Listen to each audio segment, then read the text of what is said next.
మాజీ మంత్రి కాకాని గోవర్ధన్ రెడ్డిని పోలీస్ కస్టడీకి తీసుకున్నారు. కృష్ణపట్నం పోర్ట్ సమీపంలో అక్రమంగా టోల్ పెట్టి లారీల దగ్గర వసూలకు పాల్పడ్డారు అన్న ఆరోపణతో ఆయనపై కృష్ణపట్నం పోలీస్ స్టేషన్లో కేసు నమోదైంది.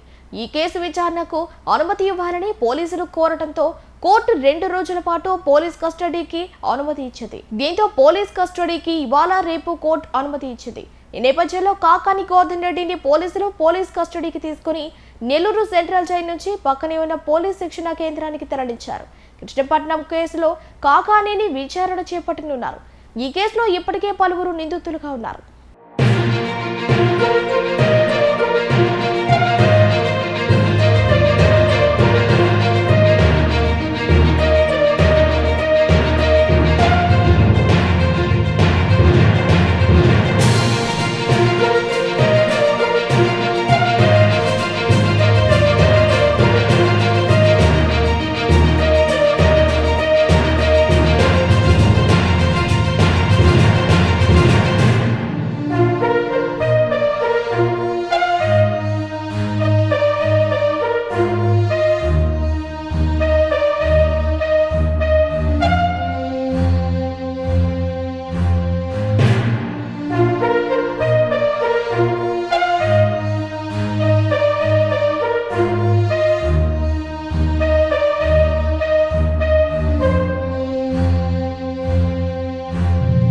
మాజీ మంత్రి కాకాని గోవర్ధన్ రెడ్డిని పోలీస్ కస్టడీకి తీసుకున్నారు. కృష్ణపట్నం పోర్ట్ సమీపంలో అక్రమంగా టోల్ పెట్టి లారీల దగ్గర వసూలకు పాల్పడ్డారు అన్న ఆరోపణతో ఆయనపై కృష్ణపట్నం పోలీస్ స్టేషన్లో కేసు నమోదైంది.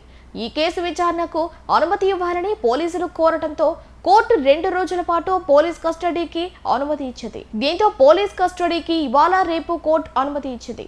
ఈ నేపథ్యంలో కాకాని గోవర్ధన్ రెడ్డిని పోలీసులు పోలీస్ కస్టడీకి తీసుకుని నెల్లూరు సెంట్రల్ జైలు నుంచి పక్కనే ఉన్న పోలీస్ శిక్షణ కేంద్రానికి తరలించారు.